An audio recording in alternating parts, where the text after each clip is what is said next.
हरे कृष्णा, राधे राधे। आप सभी का हमारे चैनल पर स्वागत है। हर साल भाद्रपद माह शुक्ल पक्ष की तृतीय तिथि को हरतालिका तीज का व्रत रखा जाता है। इस दिन महिलाएं पति की लंबी आयु और अच्छे स्वास्थ्य के लिए हरतालिका तीज का निर्जला व्रत रखती हैं। हरतालिका तीज का व्रत सुहागिनें और कुंवारी कन्याएं भी रखती हैं। हिंदू धर्म में हरतालिका तीज का बड़ा महत्व है। धार्मिक मान्यताओं के अनुसार हरतालिका तीज व्रत रखने से ही मां पार्वती को भगवान शिव पति के रूप में मिले थे। हरतालिका तीज पर भगवान शिव और माता पार्वती की विधि विधान से पूजा करने से सुहागिनों को अखंड सौभाग्य की प्राप्ति होती है और कन्याओं के विवाह में आ रही परेशानियां दूर होती हैं। इसके साथ ही इस व्रत के प्रभाव से अच्छा वर भी मिलता है। हरतालिका तीज व्रत की शुरुआत करने के बाद जीवन भर इस व्रत को रखा जाता है। हालांकि अगर व्रत रख पाना संभव ना हो तो हरतालिका तीज व्रत का उद्यापन जरूर करना चाहिए। इस साल यह व्रत 26 अगस्त को रखा जा रहा है। भाद्रपद शुक्ल पक्ष की तृतीय तिथि 25 अगस्त को सुबह 11:39 पर लगेगी, जो 26 अगस्त को दिन में 12:39 तक रहेगी। पूजा का शुभ मुहूर्त। प्रातः काल हरतालिका पूजा मुहूर्त सुबह 5:56 से सुबह 8:31 तक रहेगा। चलिए कथा शुरू करते हैं। यह हरतालिका व्रत कथा शिव जी ने ही मां पार्वती को सुनाई थी। शिव भगवान ने ही इस कथा में मां पार्वती को उनका पिछला जन्म याद दिलाया था। हे गौरा, पिछले जन्म में तुमने मुझे पाने के लिए बहुत छोटी उम्र में कठोर तप और घोर तपस्या की थी। तुमने ना तो कुछ खाया और ना ही कुछ पिया, बस हवा और सूखे पत्ते चबाए। जला देने वाली गर्मी हो या कपा देने वाली ठंड, तुम नहीं हटी, डटी रही। बारिश में भी तुमने जल नहीं पिया। तुम्हें इस हालत में देखकर तुम्हारे पिता दुखी थे। उनको दुखी देखकर नारद मुनि आए और कहा कि मैं भगवान विष्णु के भेजने पर यहाँ आया हूँ। वह आपकी कन्या से विवाह करना चाहते हैं। इस बारे में मैं आपकी राय जानना चाहता हूँ। नारद जी की बात सुनकर आपके पिता बोले, अगर भगवान विष्णु यह चाहते हैं तो उन्हें कोई आपत्ति नहीं है। परंतु जब तुम्हें इस विवाह के बारे में पता चला तो तुम दुखी हो गईं। तुम्हारी एक सहेली ने तुम्हारे दुख का कारण पूछा तो तुमने कहा कि मैंने सच्चे मन से भगवान शिव का वरण किया था, किंतु मेरे पिता ने मेरा विवाह विष्णु के साथ तय कर दिया है। मैं विचित्र धर्म संकट में हूँ। अब मेरे पास प्राण त्याग देने के अलावा कोई और उपाय नहीं बचा।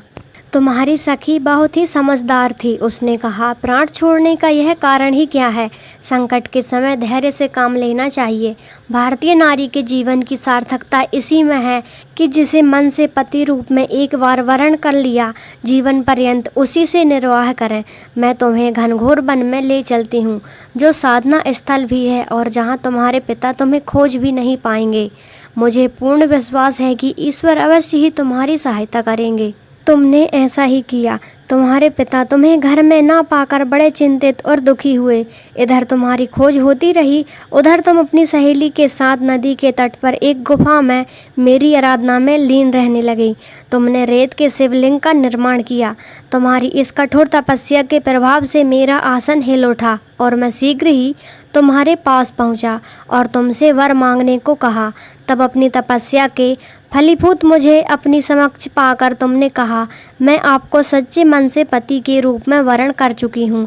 यदि आप सचमुच मेरी तपस्या से प्रसन्न होकर यहाँ पधारे हैं तो मुझे अपनी अर्धांगिनी के रूप में स्वीकार कर लीजिए। तब तथास्तु कहकर मैं कैलाश पर्वत पर लौट गया।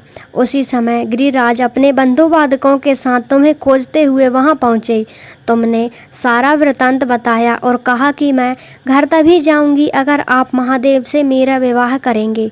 तुम्हारे पिता मान गए और उन्होंने हमारा विवाह करवाया। इस व्रत का महत्व यह है कि मैं इस व्रत को पूर्ण निष्ठा से करने वाली प्रत्येक स्त्री को मनवांछित फल देता हूँ। इस पूरे प्रकरण में तुम्हारी सखी ने तुम्हारा हरण किया था, इसलिए इस व्रत का नाम हरतालिका व्रत हो गया।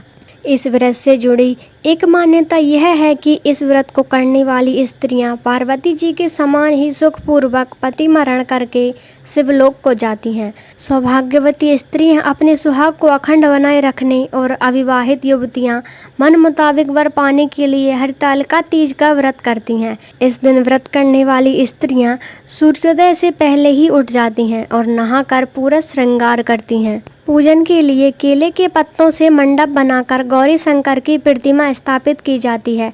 इसके साथ पार्वती जी को सुहाग का सारा सामान चढ़ाया जाता है। रात में भजन कीर्तन करते हुए जागरण कर 3 बार आरती की जाती है और शिव पार्वती विवाह की कथा सुनी जाती है। इस व्रत के व्रती का शयन निषेध है, इसके लिए उसे रात्रि में भजन कीर्तन के साथ रात्रि जागरण करना पड़ता है। प्रातः काल स्नान करने के पश्चात श्रद्धा एवं भक्ति पूर्वक किसी सुपात्र सुहागिन महिला को श्रृंगार सामग्री, वस्त्र, खाद्य सामग्री, फल, मिष्ठान एवं यथाशक्ति आभूषण का दान करना चाहिए।